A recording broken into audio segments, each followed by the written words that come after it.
अगर cease fire Trump के terms and conditions पे हुआ है, ये आप जो मर्जी कहिए, वहां पे फॉरेन मीडिया अलग कहानी बोल रहा है। वो कह रहा है कि साहब हमने तो अपनी सरकार पे भरोसा करते हैं, अपने डीजीएमओ पे भरोसा करते हैं या फॉरेन मीडिया पे भरोसा करते हैं? मैं ये विपक्ष सवाल उठा रहा है आपके सामने, and these are very serious questions. सबसे पहले it's a very serious question by a non serious man and a non serious party, जिसको इतिहास की इतनी ज्ञान नहीं है कि कश्मीर को इंटरनेशनल बनाने वाले सबसे पहले माननीय जवाहरलाल नेहरू थे, जो कश्मीर को उठा के यूएन में ले गए थे। यस, हमें बता रहे हैं कि कश्मीर को इंटरनेशनल क्यों किया। शिमला समझौता किया था ना 1972 में। सैम मानेकशॉ की बात सुनिए कि शिमला समझौता में 99,000 सैनिक छोड़ दिए बिना स्ट्रैटेजिक इंटरेस्ट, कोई भी स्ट्रैटेजिक इंटरेस्ट को कैप्चर किए हुए, ना पीओके लिया, ना कोई स्ट्रैटेजिक एडवांटेज ली, ना करतार सिंह को कॉरिडोर लिया, कुछ नहीं लिया। चलो विवेक श्रीवास्तव, जो कंफ्यूजन था दूर हो गया है या अभी भी क्वेश्चन मार्क आप लेके बैठे हैं? कुछ 40 सेकंड। नहीं, नहीं, देखिए कोई क्वेश्चन मार्क नहीं है। सारी ऑपोजिशन पार्टीज ने, पूरे इंडिया अलायंस के घटक दल ने, हम प्राइम मिनिस्टर के साथ खड़े रहे, सेना के साथ खड़े रहे। जो डिसीजन लिया कि हम अटैक करेंगे, हम साथ में थे। लेकिन बहुत बड़ी डिसअपॉइंटमेंट है, आप जो मर्जी क्लैरिफिकेशन दीजिए, 70 साल तक इस मुल्क में हमने कहा Kashmir is a bilateral issue between India and Pakistan, और यह पहली बार अमेरिका का राष्ट्रपति खड़ा होकर के कह रहा है कि मैंने इन दोनों का एक सीज फायर करवाया है। कौन है ये लोग, कहां से आते हैं? दैट मीन्स आपने कश्मीर के इशू को इंटरनेशनलाइज कर दिया। यह बहुत बड़ी फेलियर है भारत के सरकार की। मिसेस गांधी ने मुंह तोड़ जवाब दिया था उस वक्त। अगर सीज फायर ट्रम्प के टर्म्स एंड कंडीशंस पे हुआ है, ये आप जो मर्जी कहिए, वहां पे फॉरेन मीडिया अलग कहानी बोल रहा है। वो कह रहा है कि साहब हमने तो अपनी सरकार पे भरोसा करते हैं, अपने डीजीएमओ पे भरोसा करते हैं या फॉरेन मीडिया पे भरोसा करते हैं?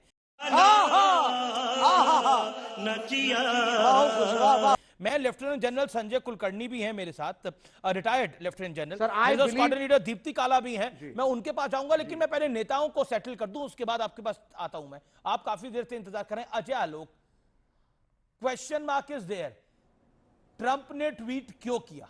ये एक सवाल है विपक्ष के पास। क्या हम भारत ने अपनी रणनीति को बदला है? भारत अमेरिका इंटरफेयर करा है कश्मीर के इशू पे? ये विपक्ष सवाल उठा रहा है आपके सामने, and these are very serious questions. सबसे पहले it's a very serious question by a non serious man and a non serious party.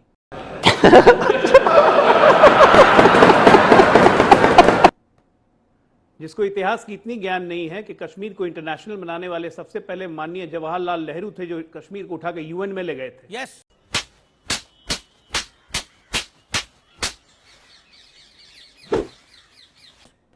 हमें बता रहे हैं कि कश्मीर को इंटरनेशनल क्यों किया। शिमला समझौता किया था ना 1972 में।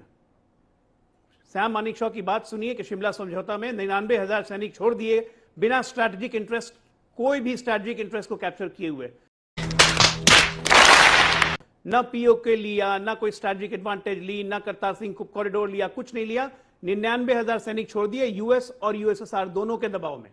इसको कहते हैं दबाव। तो भूल गए। सुन इधर बेटे, बात सुन। ट्रंप ने क्यों ट्वीट किया मुझे नहीं पता, लेकिन मुझे यह जरूर पता है कि ट्रंप और जेडी वैंस से जब बात की थी, और आज उसका बयान भी आ गया है यूनाइटेड स्टेट्स से, कि जब भारत ने हमें बताया कि पाकिस्तान के न्यूक्लियर मूव्स क्या हो सकते हैं। बीच में मत बोलिए। अभी यूएस का ऑफिशियल बयान आया है कि ट्रंप ने कहा कि हमने इंटरफेयर इसलिए किया क्योंकि जब भारत से हमने बात किया, भारत ने बताया। एक मिनट शांत रहिए ना यार, क्यों बीच में बोलते हैं? शांत रहिए ना प्लीज, मेरी रिक्वेस्ट है। क्यों बोल रहे हैं? आप देश के सबसे पॉपुलर कार्यक्रम में हैं और इतना इंपॉर्टेंट विषय है, शांत रहिए ना। चिल्लाने का मौका आगे मिल जाएगा आपको।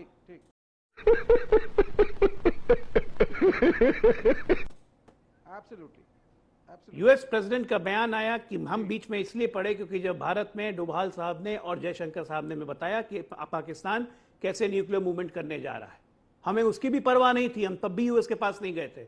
भीख का कटोरा लेके पाकिस्तान गया यूएस के पास, सऊदी अरब के पास, कतर के पास, दुबई के पास, जो कल उसके प्राइम मिनिस्टर बोल रहे थे। हम नहीं गए थे।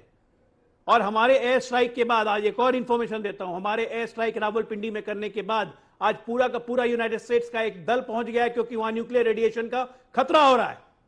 कुछ पता करके आए, बैठा कीजिए यहां नेशनल टीवी पे। शाबाश बेटा। बहुत बढ़िया।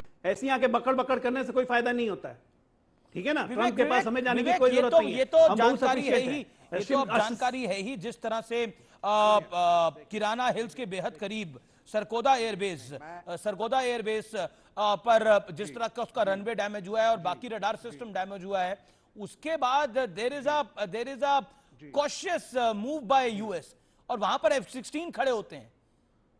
आप मतलब एक तरह से एक नैरेटिव का एक तो जंग लड़ रहे हैं हमारे साथी, हमारी सेना, हमारी एयरफोर्स, हमारी नेवी, और एक इंफॉर्मेशन वॉरफेयर की जंग है।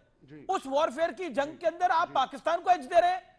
शाबाश बेटा, बहुत बढ़िया। पाकिस्तान झूठ परोस रहा है। पाकिस्तान तो ये तक कह रहा है कि हमने दिल्ली तक डैमेज कर दिया है, हमने चंडीगढ़ में डैमेज कर दिया है। हुआ है क्या डैमेज? नहीं। बॉर्डर के कुछ एरिया को छोड़ दो तो कहीं डैमेज दिखाई दे रहा है आपको? पटना पोर्ट को डैमेज कर दिया है सर। हाँ ठीक है। आप सुनिए सर, आप सुनिए। अब आप दो इश्यूज को यहां पे बीजेपी के प्रवक्ता कंफ्यूज कर रहे हैं। हमने आर्मी को के ऊपर सवाल नहीं दागा, हमने अपनी फोर्सेस के ऊपर कुछ नहीं कहा। प्रेस कॉन्फ्रेंस किसने करी अभी? डीजीएमओ ने। ब्रेवरी को हम सल्यूट करते हैं, एक चीज। लेकिन दूसरी बात है, अगर ट्रंप ने, सर सुनिए एक मिनट, अगर ट्रंप ने ट्वीट किया और यहां बीजेपी के प्रवक्ता कह रहे मुझे तो मालूम ही नहीं उसने क्यों किया, तो आपको पता होना चाहिए कि क्यों किया। और एक्सटर्नल अफेयर्स मिनिस्टर को अमेरिका फोन लगाना चाहिए, ट्रंप एक आबूतरा व्यक्ति है, और पूछना चाहिए कि क्लैरिफिकेशन होता है और जो हमेशा जल्दबाजी में रहता है और जिसका अपने ऊपर कंट्रोल नहीं होता है। Trump is a man who doesn't have a control on himself, and we have seen how Trump reacts to certain things. और ट्रंप अपने देश के अंदर इनसे एक बात पूछने दीजिए, थोड़ा हीरोइज्म इनसे एक बात पूछने दीजिए, एक बात पूछने दीजिए। ये कम्युनिस्ट हमको उसके नैरेटिव में पढ़ने की क्या जरूरत है? कम्युनिस्ट हमारी इनसे एक सरकार बात बोल पूछने रही है, दीजिए। हमारी सेना बोल रही है कि हमने सीजफायर मांगा ही नहीं है। हमारी सेना कह रही है कि हमने सीजफायर मांगा ही नहीं है, और हमने ये सीजफायर है ही नहीं। एक बात पूछने दीजिए मुझे। यहाँ पे अमेरिकन, क्या मोदी ने ट्वीट करा? क्या जयशंकर ने ट्वीट करा? क्या अमित शाह ने ट्वीट करा? या रक्षा मंत्री राजनाथ सिंह ने ट्वीट करा? दैट्स द पॉइंट ना। ओके, मैं इस पर, क्योंकि आप लोग एक्सपर्ट्स हैं, एक सवाल पूछने दीजिए मुझे। एक सवाल अमित जवाई का पहला एक सवाल पूछने दीजिए। एक सेकंड एक सवाल पूछ रहा हूं, बस एक सवाल। 40 second. Amit Jawai, your first reaction. अरे एक साल, 1 second sir, 1 second. I will come back to you Ajay Alok ji. My humble request. Amit Jawai. Amit ji, मैं आज बहुत साफ साफ कह देना चाहता हूं समाजवादी पार्टी की तरफ से, हम अभी भी हमारे देश की जो फौजें हैं, पूरा देश, इस देश की एक एक जनता, उनके ऊपर हमें गर्व है, फख्र है, उनकी हिम्मत पे, उनकी जाबाजी पे। हमारे जवान शहीद हुए, हमारे कितने निर्दोष लोग मारे गए। हम आज भी जो फैसला हमारी फौजों का होगा, उसके साथ पूरा देश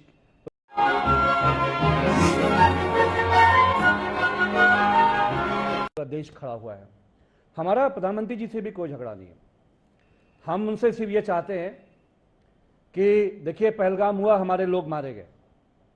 पहलगाम के बाद पॉलिटिकल फैसला लिया गया मिलिट्री एक्शन का। मिलिट्री एक्शन के लिए हमारी फौजें आगे गई।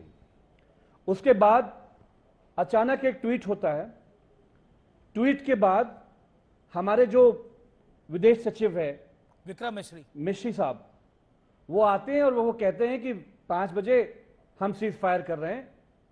तो डोनाल्ड ट्रंप साहब जो अमेरिका के सदर हैं, क्या उन्होंने हमारी फौज से सीधे बात करी या हमारी भारत सरकार से बात करें? मैक्रो रूबियो साहब जो हैं, वो ये कह रहे हैं 48 घंटों के अथक प्रयासों के बाद, भारत सरकार से बातचीत करने के बाद, पाकिस्तान के एस्टेब्लिशमेंट से बातचीत करने के बाद हम सीज फायर अनाउंस करते हैं। अभी मजा आएगा ना भिड़ो। अमित जी, हमारा ये मानना था कि पाकिस्तान ऑक्युपाइड कश्मीर में जो भी आतंकवाद की भट्टी है, हम एक एक भट्टी को नेस्त नाबूद करके छोड़ेंगे। लेकिन अमेरिका ने आईएमएफ के जरिए जो ताकत शक्ति पाकिस्तान को दी, आज पूरा भारत नरेंद्र मोदी जी के साथ खड़ा है कि नरेंद्र मोदी जी वही हिम्मत दिखाइए, इंदिरा जी वाली हिम्मत मत दिखाइए, चलिए कोई बात नहीं, अटल बिहारी वाजपेयी साहब वाली हिम्मत दिखाइए और अमेरिका से खुल के आंखों में आंखें डालकर बात करिए।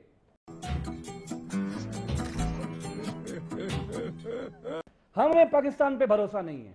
5 बजे हमने सीज फायर का ऐलान किया और दोबारा हमारे ऊपर जम्मू में हमले हुए। तो सवाल सिर्फ इतना है। Okay, Ajay Alok answer it, then I move to army को, कि कुछ बहुत बड़ा हो गया है, कुछ बहुत बड़ी डेवलपमेंट्स हो गई हैं। ओके, ज्वाइंट पार्लियामेंट्री सेशन बुलाइए जी, और वहां पर अजय आलोक, मैं बस आदरणीय प्रधानमंत्री जी पूरे देश को अमित बताएं। जमाई सुनिए। 22 तारीख को जब ये हमला हुआ, 22 तारीख से लेकर 7 तारीख तक क्या प्रधानमंत्री या भारतीय जनता पार्टी के किसी नेता ने, किसी मंत्री ने कभी यह बोला कि हम पाकिस्तान से युद्ध लड़ने जा रहे हैं? नहीं बोला। हमारे अटैक के बाद हमारे आर्मी ब्रीफिंग्स में हमारे एयरफोर्स और आर्मी ऑफिसर्स ने क्या बोला कि हमने आतंकवादियों के टारगेट को हिट किया, हम एस्केलेट नहीं करना चाहते हैं। 2 बार हम पे ड्रोन भेजे गए, मिसाइल्स भेजे गए, हमने उन्हें न्यूट्रलाइज किया, पाकिस्तान को जवाब दिया। हम तब भी कहा कि हम एस्केलेट नहीं करना चाहते हैं। भाई हम जंग लड़ ही नहीं रहे थे पाकिस्तान से, हम तो पाकिस्तान को जवाब दे रहे थे। लड़ाई में हम थे ही नहीं, तो सीजफायर की बात कहां से आ गई? हमसे जब कहा गया अमेरिका के द्वारा, कतर के द्वारा, यूएई के द्वारा, दुबई के द्वारा, जो हमारे दोस्त हैं कि भाई सीजफायर कर लो, तो हमने कहा कि हम लड़ाई क्यों कर रहे हैं, सीजफायर कर लो। आप मिस कर गए हैं।